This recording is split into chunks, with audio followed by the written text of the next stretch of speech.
Good morning, children. Today we are going to discuss the lesson, what makes a nation? What makes a nation? Let us listen to me attentively. Please have concentration on the lesson that is already given over to you here. See here, let us get through something about the author. See here, actually it is a speech delivered by Chakravarti Rajagopalachari at Nagpur in the year 1948, just after we got the independence, just 1 year after we got the independence. And actually it is a speech delivered by Rajagopalachari to Lakshmi Narayana Institute of Technology at Nagpur to engineering students. See here, what is that much great about this author? About the writer, Chakravarti Rajagopalachari was born in the year 1878 and 1972. He is a live witness. He witnessed our freedom struggle as well as our independent India. He is popularly known as Rajaji or CR. Was the first Indian Governor General of India, an ardent patriot, a pioneer, social reformer, incisive thinker, profound scholar, and author. He was also an eminent statesman and able administrator. He personified the ideal of simple living and high thinking. He was one of the first recipients of India's highest civilian award, the Bharat Ratna. He vehemently opposed the use of nuclear weapons and was proponent of world peace and disarmament.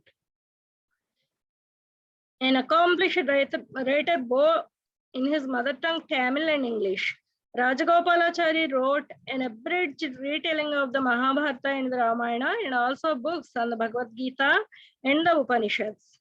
And let us get through the glossary. What is eloquent, fluent or persuasive when speaking or writing? Cheppanu, Vakpatima lekapothe Rachana Naipunyam. Accelerated, Rachana Chaturta, Vak Chaturta ani. Accelerate, to make someone feel extremely happy or full of energy. పక్కన ఉన్న వాళ్ళని సంతోషంగా తయారు చేయడం, సంతోషంగా ఉద్యుక్తులు చేయడాన్ని concentration అంటే మీకు తెలుసు. What is concentration? You know the meaning of concentration. Theoretical, based on the ideas that relate to a student, not the practical uses of that subject. Acclaim, to praise or welcome somebody, something publicly. Character, the mental and moral qualities distinctive to an individual. Conceive, to form an idea, a plan in your mind. Actually, I have explained all these things to you in your WhatsApp chat. You please get through the clippings. I have already posted them to you. Conceive, to form an idea, a plan, etc. in your mind. Congregate, to come together in a large group. Deterioration, the process or fact of becoming worse. Bestow, to give something as an honor or present. Rest, to get something with effort or difficulty. Strenuous, requiring or using great effort or exertion. Dynamics, force that produces movement. Straightforward, easy to understand or simple. Vanity, excessive pride in our admiration of one's own appearance or achievements. Tradition, a custom or belief that has existed for a long time. Firm, to change direction suddenly. Rectitude, honesty and correct moral behavior. Wrangle, a dispute or arrangement, typically one that is long and complicated. Seize, to take something quickly and keep or hold it. See here, let us get through the lesson. Actually, I already told you that it is a speech delivered by Rajaji C. Rajagopalachari, who is the first Governor General of Independent India. And it is a speech delivered to the technological university students. Actually, to begin with, your attitude is everything. It makes you, mars you. It is the foundation for every success and every failure.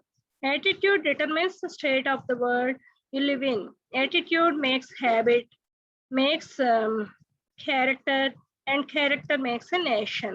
Read on to assimilate the idea that what makes a nation or what makes a man. I wish I had the eloquence which your vice chancellor commanded. I wish I had the courage which your representative sister commanded. I do not believe that when I was so young as that girl, I could have faced such a vast gathering, accelerated, potentially mischievous material as the one ranged before me. I am amazed at the courage of your sister, my dear boys. Would you dare to think that one of you could come up and talk as she did in spite of all the possible shouts that you could raise? The first thing, therefore, I should do is to warn boys to prepare against this competition of the girls. Not only have girls as much brain matter as you have, but they have been displaying in their studies a concentration which boys have not been displaying. I am not stating merely a theoretical proposition. I am not stating merely a theoretical proposition. I've been watching results in various institutions and the curve of the success is going in favor of the girls. Let me tell you, Mother India wants hardworking good boys and good girls. Character being the gold out of which everything else is made. If we have no character, I tell you, this freedom that we are all acclaiming would be burnt up like waste paper.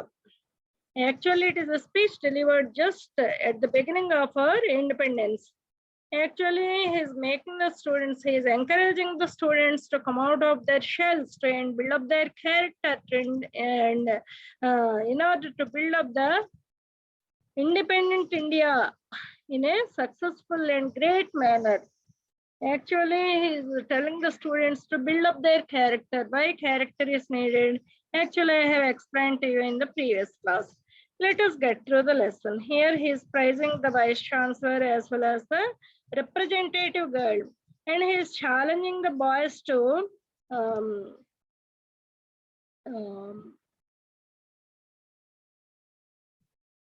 here he is challenging the boys to come on to the dais and give speech, as the girl already gave over there. Actually, he is praising and he is mesmerized. He was greatly inspired by the courage of that girl student. And he is warning the students against the competition of, he is warning the boys against the competition of girls. Actually, the curl is going up in favor of the girls here. And he is saying that he is not giving just a theoretical proposition, but it is a practical one. The proposition is a practical one. And he has observed various institutions and the curve of the success is going in favor of the girls. And here he is giving one statement that Mother India wants hardworking good boys and good girls. Why? Because what is goodness? Having good character is goodness. Character being the gold out of which everything else is made. If we have no character, I tell you, this freedom that we are all acclaiming would be burnt up like waste paper. ఈయన ఇక్కడ నాగ్పూర్లోని ఒక technological యూనివర్సిటీలో ఈ speech ఇస్తూ ఉన్నారు. It was in the year 1948, August 26. Institution పేరు Lakshminarayana institute of technology. ఆయన stage ఎక్కే సమయానికి వైస్ ఛాన్సలర్ గారు ఒక స్పీచ్ ఇచ్చారు. ఆయనకు మంచి ఎలోక్వెన్స్ ఉంది, చక్కటి కమాండ్ ఉంది ఆయనకి. ఆయన చక్కగా ఒక మంచి స్పీచ్ ఇచ్చారు. ఆ తర్వాత ఒక అమ్మాయి, ఒక గర్ల్ స్టూడెంట్ స్టేజ్ మీదకి ఎక్కింది. ఆ అమ్మాయి కూడా గ్యాదరింగ్ ఉద్దేశించి మాట్లాడింది. అంతేకాకుండా మన రైటర్ గారిని స్టేజ్ మీదకి పిలిచింది. అయితే ఆ గ్యాదరింగ్ ఉద్దేశించి ఆయన చెప్తూ ఉన్నారు, మీ వైస్ ఛాన్సలర్ గారు చాలా బాగా చెప్పారు, ఆయనకి మంచి వాక్పటం ఉంది, అంతేకాకుండా మీ రిప్రజెంటేటివ్ సిస్టర్ కి కూడా మంచి ధైర్యం ఉంది. అసలు నేను అమ్మాయి అంత చిన్న వయసులో ఉన్నప్పుడు ఇంత పెద్ద గ్యాదరింగ్ మీద నించుని నేను స్పీచ్ ఇవ్వగలను అనే ధైర్యం అయితే నాకు లేదు, అంత ధైర్యం అయితే నాకు ఉండేది కాదు. కానీ అమ్మాయి మీరు ఎంత అరుస్తున్నా కూడా మీ అరుపుల్ని ఏమాత్రం లెక్క చేయకుండా ఆ పిల్ల వచ్చింది, చూసారు స్టేజ్ మీదకి. ఆ అమ్మాయి ఎంత చక్కగా మాట్లాడింది. ఇక్కడ అబ్బాయిలకు ఒక ఛాలెంజ్ విసురుతున్నాను. రండి. మీలో ఎవరైనా వచ్చి ఇంత పెద్ద మోక అల్లరి చేస్తూ ఉంటే, అరుపులు అరుస్తూ ఉంటే, అరుపుల్ని లెక్క చేయకుండా స్టేజ్ మీదకొచ్చి అందరికీ వినిపించేలాగా గంభీరంగా అమ్మాయి ఇవ్వగలిగిన స్పీచ్ ఎవడైనా ఇస్తాడేమో రండి అని ఛాలెంజ్ విసురుతూ ఉన్నారు. అంతేకాకుండా ఇక్కడ ఆయన స్టార్టింగ్ ఏమంటున్నారంటే, నేనిప్పుడు మీకు ఒక వార్నింగ్ ఇస్తున్నాను అబ్బాయిలందరికీ. అమ్మాయిలతో పోటీని మీరు తట్టుకోగలరా? అమ్మాయిలకి మీకున్నంత మేధస్సు ఉండడమే కాదు, బుర్రలో గుజ్జుండడం మాత్రమే కాదు గానీ, అమ్మాయిలు మీకంటే అబ్బాయిల కంటే ఎక్కువ కాన్సంట్రేషన్ పే చేస్తున్నారు చదువు మీద. నేనేదో మీకు ఊరికే సైద్ధాంతికపరమైన ప్రపోజిషన్స్ ఇవ్వట్లేదు నేను రకరకాల చాలా ఇన్స్టిట్యూట్స్ లో సక్సెస్ రేట్ అనేది ఎలా ఉంది అనే దాన్ని నేను అబ్జర్వ్ చేస్తే చెప్తున్నాను. ఇప్పుడు సక్సెస్ కర్వ్ అనేది అమ్మాయిలకు ఫేవర్ గా ఉంది. అది నేను మీకు చెప్తున్నాను.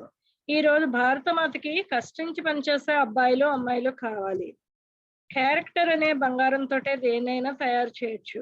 మన క్యారెక్టర్ అనేది లేకపోతే మీకు చెప్పనియండి, మనం ఎంతో కష్టపడి సంపాదించుకున్న ఈ స్వాతంత్రం అనేది వేస్ట్ పేపర్ లాగా కాలిపోతుంది. ఎందుకని ఇలా చెప్తున్నారు అంటే, అప్పటికి మనకు స్వాతంత్రం వచ్చి జస్ట్ 1 year అయింది. ఆయన ఎంతో మంది త్యాగదనుల యొక్క త్యాగానికి ఆయన ఒక సజీవ సాక్ష్యం అన్నమాట. ఆయన వాళ్ళని చూశారు. ఎంత త్యాగాలు చేస్తే, ఎన్ని సంవత్సరాలు ఫైటింగ్ చేస్తే మనకు ఫ్రీడమ్ వచ్చిందో ఆయనకి తెలుసు. అందువల్ల బుద్ధిహీనంగా ఉంటే ఈ సంపాదించుకున్న ఫ్రీడమ్ అంతా వేస్ట్ పేపర్ లా కాలిపోద్ది. మనకి సచ్చీలత అనేది చాలా అవసరం. ముందు క్యారెక్టర్ ని బిల్డ్ చేసుకుందాము అని అక్కడ స్టూడెంట్స్ కి చెప్తూ ఉన్నారు. And see here, let us get into the second paragraph. It is only if we have character that freedom will produce happiness for millions of our country. మన క్యారెక్టర్ ఉంటే మాత్రమే మనం సంపాదించుకున్న ఈ ఫ్రీడమ్ అనేది మన దేశంలో ఉన్న మిలియన్ల ప్రజలకి సంతోషాన్ని కలిగిస్తుంది. Character is not merely a copy book ideal. ఏదో సిద్ధాంతాలను చదివేసి వెళ్ళవేయడం లాంటిది కాదు క్యారెక్టర్ అంటే. It is the wisest national policy that can be conceived by any statesmen. దేశంలో ఉండే ప్రతి ఒక్క వక్త, ప్రతి ఒక్క రాజకీయ నాయకుడు, ప్రతి ఒక్క మనిషి సంపాదించుకోవాల్సిన ఒక జాతీయ నేషనల్ పాలసీగా అది ఉండాలి. క్యారెక్టర్ అనేది ఎవరో ఒకరికి క్యారెక్టర్ ఉంటే సరిపోదు, జాతిలో ఒక భాగం అయిపోవాలి క్యారెక్టర్ అనేది. జాతీయ విధానం అవ్వాలి. ఒక జాతికి ఒక జాతీయ విధానం అవ్వాలి క్యారెక్టర్ అనేది. It is only if we have character that all things will work. మన క్యారెక్టర్ ఉంటే మాత్రమే అన్ని పనులు జరుగుతాయి. Otherwise not only freedom, education in universities but the whole constitution will be mere waste paper. Character లేకుండా ఉంటే మన చదువే కాదు, మనం సంపాదించుకున్న స్వాతంత్రం కాదు, మన యూనివర్సిటీస్ కాదు, మన మొత్తం రాజ్యాంగం అంతా కూడా ఒక waste పేపరే. Hence the emphasis on character that has to be found by the best type. మనం the best type of character అనే దాని మీద ఇప్పుడు మనము శ్రద్ధ పెట్టాలి. I welcome the growing number of girls in schools and colleges because it means that the schools and colleges are carried bodily into families.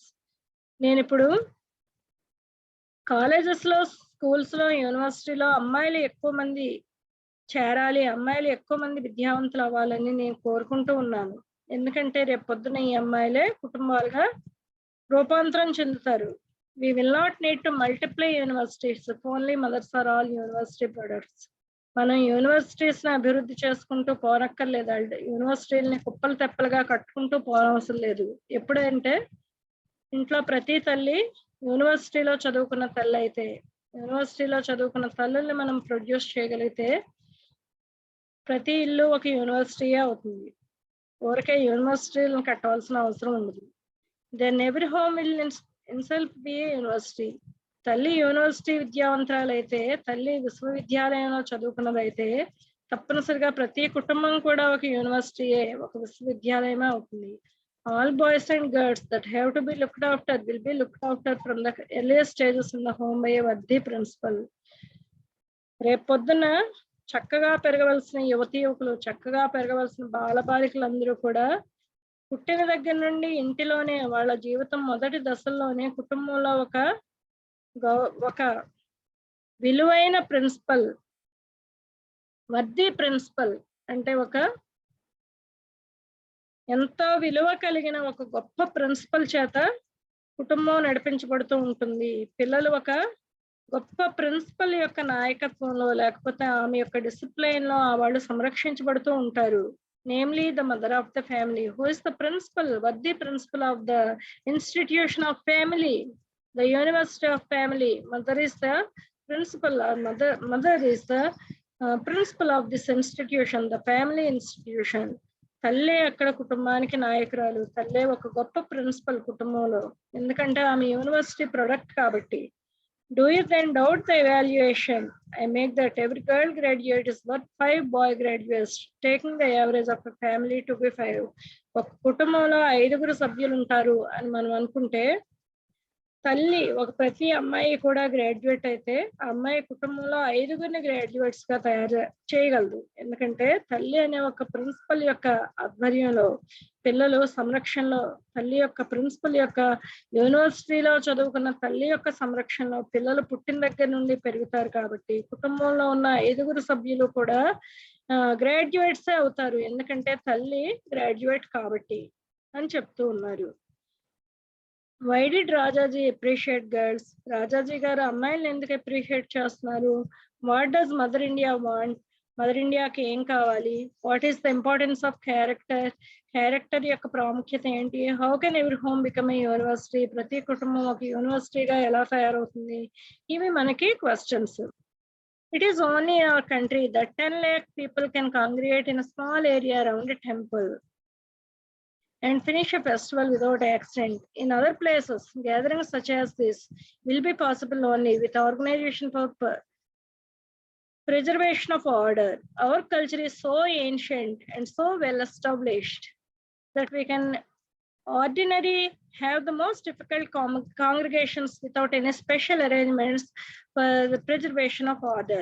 I had feared that there was a deterioration in this matter in our country in our recent times, and when I saw so vast a crowd in this place, I was a little doubtful whether you would maintain sufficient silence and discipline to let me complete my task of thanking you for all that affection you have bestowed upon me. ఇక్కడ ఈయన మంచి speaker అని మనకి ఇది చదువుతూ ఉంటే అర్థమవుతూ ఉంది. స్పీచ్ చూడండి ఎంత బాగుందో. It's really heart warming welcome, heart warming addressing. ఇక్కడ మన ఈయన ఇక్కడ పిల్లల్ని డిసిప్లైన్ లో ఉంచడానికి, లేకపోతే నిజంగా ఆయన యొక్క హృదయాన్ని ఇక్కడ ఆయన ఆవిష్కరిస్తూ ఉన్నారు. ఏంటి అని అంటే ఇక్కడ ప్రతి ఒక్క స్టూడెంట్ డిసిప్లైన్ గా ఉండాలి అనే విషయాన్ని ఎలా చెప్తున్నారంటే, కేవలం మన దేశంలో మాత్రమే 10 లక్షల మంది పీపుల్ ఏదైనా ఒక గుడి ముందు పూజ చేసుకోవడానికి గ్యాదర్ అవుతారు. కానీ ఏ యాక్సిడెంట్ కూడా అవ్వకుండా 10 లక్షల మంది పూజను కంప్లీట్ చేసుకోగలరు. కానీ ఇతర దేశాల్లో, ఇతర ప్రదేశాల్లో అయితే ఇటువంటి పెద్ద పెద్ద గ్యాదరింగ్స్ ని లా అండ్ ఆర్డర్ వాళ్ళు ఆర్గనైజ్ చేయవలసిన అవసరం ఏర్పడుతూ ఉంది. కానీ మన యొక్క సంస్కృతి అనేది ఎంత పురాతనమైందంటే మనకి ఒక ఆర్డర్ అనేది ఉంది.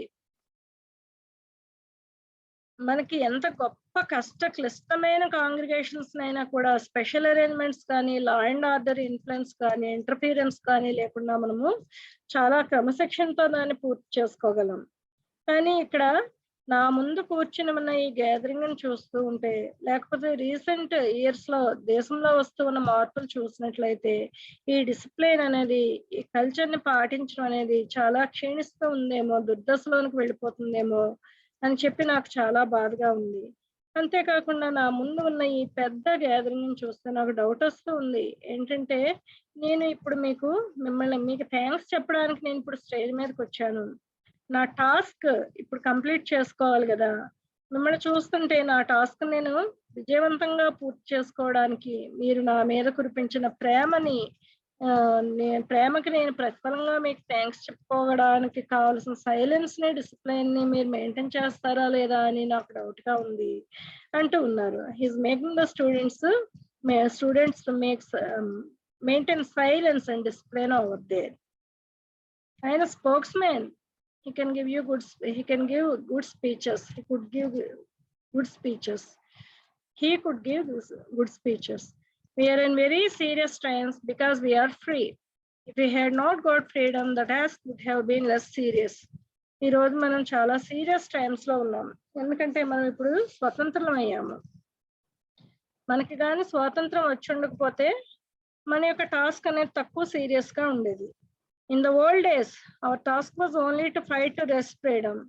పాతకాలంలో అయితే, అంటే స్వాతంత్రం రాకముందు అయితే, మన యొక్క టాస్క్ కేవలము స్వాతంత్రానికి పోరాటం చేయడమే.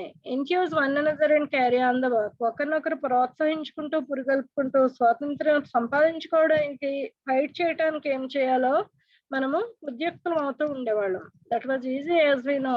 మీకు తెలుసు అది చాలా ఈజీ. ఒకరినొకరు రెచ్చగొట్టుకుని నడవంట్రా స్ట్రైక్ చేద్దాం, నడవంట్రా గొడవ చేద్దాం, లేకపోతే రండ్రా బ్రిటిష్ వాళ్ళ మీద తిరగబడదాం అని చెప్పడం ఈజీయే. అది అటువంటి పనులు మాబ్ గ్యాదరింగ్లు ఎలా అయినా చేసేయగలం. కానీ అది ఈజీ రోజులన్నీ మనకు అయిపోయాయి. మనం ఇప్పుడు సీరియస్ టైమ్స్ లోకి వచ్చేస్తాం. But now that we have freedom and the entire burden of the future structure of our country is on our own shoulders. కానీ ఇప్పుడు మనకు స్వాతంత్రం వచ్చింది, మన దేశాన్ని చక్కగా నిర్మించుకోవాల్సిన సమయం ఆసన్నమైంది. అది మన భుజస్కంధాల మీదకి వచ్చేస్తుంది. ఆ బర్డెన్ అనేది మన భుజాల మీదకి వచ్చింది. We must be as true in our conduct and thoughts as a brick that supports the building is true. మనం ఇప్పుడు ఎంత నిజాయితీగా ఉండాలి, ఎంత సీరియస్ గా ఉండాలి అంటే, ఒక బిల్డింగ్ ని నిర్మించేటప్పుడు ప్రతి ఒక్క ఇటుక యొక్క సపోర్ట్ అనేది ఎంత నిజమో, ఇప్పుడు మనము మన యొక్క కాండక్ట్ లోను, థాట్స్ లోను, మన యొక్క ప్రవర్తనలోను, మన యొక్క ఆలోచనల్లోను మనం నిజాయితీగా ఉండడం అనేది ఇప్పుడు మన జాతిని నిర్మించుకోవడానికి అంతే అవసరం, అంతే సత్యం అని చెప్తూ ఉన్నారు. అంటే మనం నిజాయితీగా ఉండాలి, మన యొక్క ప్రవర్తన నియమావళి అనేది మనకు ఒకటి ఉండాలి. ఒక నియమావళి, దేశ నియమాలు అనే ఒక క్యారెక్టర్ అనే నేషనల్ పాలసీ అనేది మనకు ఉండాలి. అప్పుడు మాత్రమే మనం మన జాతిని చక్కగా నిర్మించుకోగలం. We can deceive one another, but can we deceive dynamics? మనం ఒకరినొకరు మోసం చేసుకోగలం, కానీ పురోగతి అనే దాన్ని మోసం చేయగలమా? Can we deceive the law of nature? ప్రకృతి నియమాల్ని మనం మోసం చేయగలమా? If bricks are not true and good, and if they are not laid properly, the building will tumble down, whatever may be the engineer's words or promises. ఏదైనా ఒక building కట్టేటప్పుడు engineer గారు ఎన్ని మాటలు చెప్పినా, ఎన్ని గొప్ప గొప్ప మాటలు చెప్పినా, ఎన్ని వాగ్దానాలు చేస్తున్నా కూడా ఒక్కొక్క ఇటుక అనే దాన్ని కరెక్ట్ గా పెట్టకపోతే, ఇటుక మంచిదై ఉండాలి, దాన్ని పెట్టవలసిన స్థానంలో కరెక్ట్ గా పెట్టాలి. లేకపోతే ఇంజనీర్ ఎన్ని గొప్ప మాటలు చెప్పినా కూడా బిల్డింగ్ అనేది కూలిపోతుంది, పాదులోనే నేలపాలైపోతుంది. అంటే మనల్ని బ్రిక్స్ తో పోలుస్తున్నారు ఆయన. In the nation structure we are dealing with deception has in the national structure we are dealing with deception has no place. ఇప్పుడు మనము జాతిని నిర్మిస్తూ ఉన్నాము, అందువల్ల ఇప్పుడు డిసెప్షన్ అనే దానికి, మోసం చేసుకోవడం అనే దానికి చోటే లేదు. unless we are very strenuous in our conduct and honest in our minds. మనం మైండ్స్ లో మనం నిజాయితీగా ఉండాలి, మన యొక్క ప్రవర్తనలో మనం నిజాయితీగా ఉండాలి, స్థిరంగా ఉండాలి. we cannot make glorious India. మనము మన యొక్క ప్రవర్తన, మన యొక్క కాండక్ట్ అనేది, మన క్యారెక్టర్ అనేది సరిగా లేకుండా, మన బుర్రలు నిజాయితీగా లేకపోతే మనం గ్లోరియస్ ఇండియాని నిర్మించుకోలేము. Whatever may be the policies and tactics of the statesmanship, whatever may be the science of politics and application of politics, whatever may be the organization of the government, ultimately, if we wish to make India not only free but glorious, as was the hope of those who fought for freedom, we will have to work hard and you will all have to be thoroughly honest. ఇక్కడ దేశంలో ఎన్ని పాలసీలు వచ్చినప్పటికీ కూడా, రాజకీయ నాయకులు ఎన్ని చతురతలు ఉపయోగించినా కూడా, లేకపోతే పొలిటికల్ సైన్స్ లో, లేకపోతే అప్లికేషన్ ఆఫ్ పాలిటిక్స్ లో ఎటువంటి మార్పులు వచ్చినా, ఎటువంటి పురోగతి సాధించినా కూడా, అంతేకాకుండా గవర్నమెంట్ యొక్క ఆర్గనైజేషన్ అనేది ఎలా ఉన్నా కూడా, చిట్ట చివరిగా మాత్రము భారతదేశానికి సాధించిన స్వాతంత్రం అనేది నిజమైన స్వాతంత్రం అయి ఉండాలి, చాలా ఉన్నతమైన స్వాతంత్రం. అది ఉన్నతంగా భారతదేశం నిర్మించబడాలి. మన యొక్క స్వాతంత్ర పోరాటం చేసిన గొప్ప గొప్ప నాయకులు, గొప్ప గొప్ప గొప్ప గొప్ప మనుషుల యొక్క అంత పోరాటం యొక్క ఉద్దేశం ఏంటి అంటే to make our nation great, not only free but glorious. We will have to work hard and we will have to be thoroughly honest. మనం చాలా కష్టించి పని చేయాలి. ఇది జాతిని నిర్మించుకోవాలి, దేశాన్ని పునర్నిర్మించాలి అంటే మనం చాలా కష్టపడి పని చేయాలి. అంతేకాకుండా మనం చాలా నిజాయితీగా ఉండాలి. What are bricks compare to? Bricks అనే వాటిని వేటితో పోలుస్తున్నారు? We the citizens of India, the students of India are compared to bricks here. The students that gathered over there are compared to bricks. Not only the students, but every citizen of India is compared to a brick. What is the task of free Indians? What is the task? To build a free and glorious India. How can we make a glorious India? How come it possible? We should be thoroughly honest to ourselves as well as to others. As I already told to the gathering that deception has no place. We can deceive one another, but we can't deceive the dynamics of the nation. That we should be thoroughly honest and our conduct should be up to the mark in order to build a glorious India. See here, is it difficult to be straightforward? If anybody has any doubts about it, all that we work for would be vanity. మనం straight forward గా ఉండడం అంత కష్టమా? దీని విషయం ఎవరికైనా అనుమానాలు ఉంటే మనం ఏమి ఉపయోగం లేని ప్రయోజనం లేని పనులు చేస్తున్నట్టే. Unless we make up our minds that it is easy to be straightforward and easy to bear the troubles that arise out of straightforwardness and overcome them, the glory that our country deserves cannot be built. మనం మన minds ని straight forward గా ఉండడానికి ఉద్రిక్తం చేసుకోకపోతే, అంతేకాకుండా straight forward గా ఉండడం వల్ల ఉద్భవించే ప్రాబ్లమ్స్ ని, ట్రబుల్స్ ని మనం ఎదుర్కోవడానికి, వాటిని అధిగమించడానికి మనం రెడీగా లేకపోతే మనం ఎంత ఉన్నతంగా మన దేశాన్ని నిర్మించుకోవాలనుకుంటున్నామో, లేకపోతే మన దేశానికి ఎంతవరకు ఎంత గొప్ప ఔన్నత్యం ఉందో, మనం దేశాన్ని ఎంత ఉన్నతంగా నిర్మించుకోవాలనుకుంటున్నామో ఆ టాస్క్ మనం చేయలేకపోవచ్చు. ఉన్నతమైన భారతదేశాన్ని మనం నిర్మించుకోలేకపోవచ్చు. To build our nation in a glorious manner, to achieve the glorious India, we should be straightforward and we are to be ready to bear the consequences of bear the troubles that arise out of straightforwardness, and we should be straightforward in order to overcome the troubles that arise by the straightforwardness. See, we are not a small state like some of the states in Europe or anywhere in the world. We are not a new state with no tradition or culture to look up. మనం ఏదో Europe లోని ఒక చిన్న చిన్న రాష్ట్రాల లాంటి చిన్న రాష్ట్రం కాదు మంది. అంతేకాకుండా మనము ఏమి సంస్కృతి సాంప్రదాయాలు లేని వాళ్ళమా కాదు. మనకు బోళ్ళంత సంస్కృతి సాంప్రదాయాలు ఉన్నాయి. We are great big country. మనం గొప్ప ఉన్నతమైన పెద్ద దేశం ఉంది. Even after partition we are great. దేశం విచ్ఛిన్నం అయిపోయింది అంటే కొన్ని పార్ట్లు అయిపోయింది. పాకిస్తాన్ గా, బంగ్లాదేశ్ గా, ఇండియాగా విడిపోయింది. అయినప్పటికీ కూడా మనం ఇంకా పెద్ద country, big country, and we are a very ancient people. మనం చాలా పురాతనమైన మనుషులు. విత్ లిటరేచర్ అండ్ కల్చర్, మనకి ఎంతో సాహిత్యం ఉంది, ఎంతో సంస్కృతి ఉంది. Which if we could sell to any other nation, they would sell their whole empire to buy. మన యొక్క సంస్కృతి సాంప్రదాయాలను ఇచ్చి మనం కానీ వేరే ఏదైనా దేశాన్ని కొందాము అనుకుంటే వాళ్ళ యొక్క సామ్రాజ్యం, వాళ్ళ యొక్క ఎంపైర్ మొత్తాన్ని మన యొక్క చిన్న దేశాన్ని కొనడానికి వాళ్ళు ఇచ్చేయచ్చు. We have to work hard and live up to the tradition and culture. మనం కష్టించి పని చేయాలి. మన యొక్క సంస్కృతి సాంప్రదాయాలకి వీలుగా, అంటే మన సంస్కృతి సాంప్రదాయాలు నిలబెట్టే విధంగా మనం బతకాలి.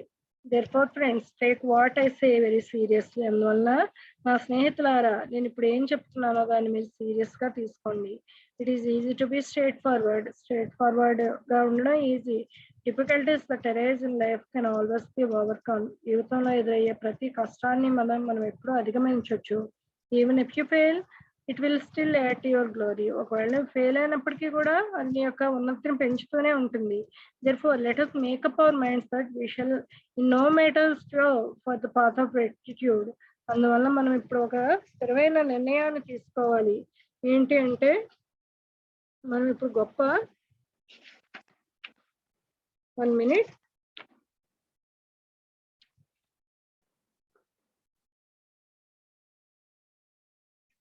సరి అయిన నిర్ణయాన్ని తీసుకోవాల్సిన అవసరం ఇప్పుడు మనకి ఎంతో ఉంది. మనము సరి అయిన నిర్ణయాల నుండి మన యొక్క కాన్సంట్రేషన్ డివియేట్ అవ్వకూడదు. In the first few years of free India, whatever be the work that come to you, that is your godsend job, and you must do that work. ఇప్పుడు మనము స్వాతంత్రం సాధించుకున్న మొదటి సంవత్సరాల్లో మొదటి దినాల్లో ఉన్నాము. అందువల్ల మనం చేయడానికి ఏ పని మన చేతికొచ్చినా కూడా అది దేవుడు భగవంతుడే పంపించిన పని అని చెప్పి దాన్ని కష్టపడి పని చేద్దాం. We must all resolve that during this period when we are laying the glorious foundation of free India, there is no time for wrangling or a competitive ambitions. ఇప్పుడు మనం ఒక నిర్ణయాన్ని స్థిరమైన నిర్ణయాన్ని తీసుకోవాలి. మన జాతిని మన దేశాన్ని మనం గొప్ప దేశంగా నిర్మించుకునే ఈ మొదటి దినాలలో మొదటి సంవత్సరాల్లో మనం పోరాటాలు ఒకరితో ఒకరు పోరాటాలు చేసుకోకూడదు. మనము ఒకరి మీద ఒకరు పోటీ తత్వంతో వాడికంటే నేను గొప్ప అయిపోవాలి వాడు కాదు నేనే గొప్ప అని ఇటువంటి పనికిమాలిన పోటీలు ఇవి మనము పోటీలు పెట్టుకోవడానికి మన సమయాన్ని మనం వృధా చేసుకోవద్దు. It is time for everyone to seize whatever work he can find and do it as well as he can, and do it double shift day and night and build India quickly. ఇప్పుడు మనకి వచ్చిన ఏ అవకాశాన్నైనా జాతిని నిర్మించుకోవడానికి మనకు వచ్చిన ఏ అవకాశాన్నైనా ఒడిసి పట్టుకుని double shift లో పనిచేద్దాం. రాత్రి అనక పగలనక కష్టించి పనిచేసి మన యొక్క దేశాన్ని మనం త్వరితగతిని మన యొక్క జాతిని మనం త్వరితగతిని నిర్మించుకుందాం. I'm old and I wish to see glorious India before I die. నేను ముసలోడిని అయిపోయాను. నేను చనిపోయే ముందు ఒక గొప్ప భారతదేశాన్ని చూడాలని అనుకుంటూ ఉన్నాను. It is only young men and women like you who can guide the nation and guide it in the right direction. మీలాంటి యువకులు మాత్రమే దేశానికి దిశానిర్దేశం చేయగలరు. అంతేకాకుండా గొప్ప ఇండియాని నిర్మించగలరు. You are the leaders of India. మీరు భారతదేశపు leaders. A country with 400 million requires many leaders. అప్పటికి 400 మిలియన్ల ప్రజలు ఉన్నారు. ఇటువంటి గొప్ప దేశానికి గొప్ప లీడర్స్ చాలా మంది నాయకులు కావాలి. Leaders are not only those whose faces appear in the newspaper. లీడర్లు అంటే న్యూస్ పేపర్లలో కనిపించే మొహాలు కాదు. He who guides people around him in his village or town or home is also a leader. తన ఉన్న గ్రామంలో లేకపోతే తన ఉన్న టౌన్ లో లేకపోతే తన ఇంటిలోనే ఎవరినైతే గైడ్ చేయగలడో వాళ్ళే leaders. Leader should be A leader worthy of future India. భావి భారతదేశానికి వాళ్ళే నాయకులు, వాళ్ళే దిశానిర్దేశకులు. therefore the universities are here. మన ముందు యూనివర్సిటీలు ఉన్నాయి. Universities are the hopes of our national leaders. మన ముందున్న విశ్వవిద్యాలయాలే మన భారతదేశానికి భావి భారత నాయకులను తయారు చేసే కార్ఖానాలు.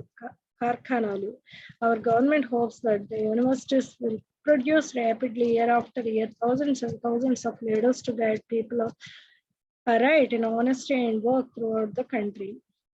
దీనికి ఒక కోరిక ఉంది ఏంటంటే యూనివర్సిటీలు సంవత్సరం తర్వాత సంవత్సరం గొప్ప లీడర్స్ తయారు చేస్తూ ఉంటే గొప్ప నిజాయితీ పరులైన అప్రైట్ గా ఉండే నాయకులను తయారు చేస్తే దేశం మొత్తం గొప్ప నాయకులు తయారవ్వాలి ప్రతి సంవత్సరం ఆయన కోరుకుంటున్నాడు. Then all will be well. అప్పుడు అంతా బాగానే ఉంటుంది. India will grow not like a structure but like a tree. అప్పుడు ఇండియా ఏదో భవనం లాగా లేకదు కానీ లేవదు. భవనం లాగా అభివృద్ధి చెందు కానీ ఒక గొప్ప వృక్షం లాగా మహావృక్షం లాగా అభివృద్ధి చెందుతుంది. India will grow like a natural organic body if only you are true to yourself. భారతదేశం ఒక జీవం కలిగిన ఒక న్యాచురల్ ఆర్గానిక్ బాడీలా తయారవుతుంది. అంటే మనం ఒకరిలో ఒకరు నిజాయితీగా ఉన్నప్పుడు, నిజాయితీ పరులమైనప్పుడు. What does Rajaji say about straightforwardness? Who according to Rajaji is a leader? What does leader Rajaji expect from universities? Chala బాగుంది. And now once again I am going to explain it in English as well. The essay What Makes a Nation is an inspirational speech by C. Rajagopalachari delivered to the students of Lakshmi Narayana University of Technology, Nagpur on August 26, 1948. He appeals to the young men and women to strive hard for the development of the country and to build the character of the citizen. While admiring them for their agile spirit and bubbling enthusiasm, he draws their attention to their responsibilities. Rajaji stresses the importance of character. Character is not merely a thoughtless, imitated idea. It is the wisest national policy that can be viewed by any statesman. It should be formed by the best qualities of our traits. When we have character, things will work out well. In the national structure with which we are dealing, deception has no place. We must be true in our conduct and thoughts, as a brick that supports a building is true. Our nation should be built on such solid foundation, which is laid properly by good bricks. Honesty and hard work are commendable traits of character. When we are very upright in our conduct and honest in our minds, we should make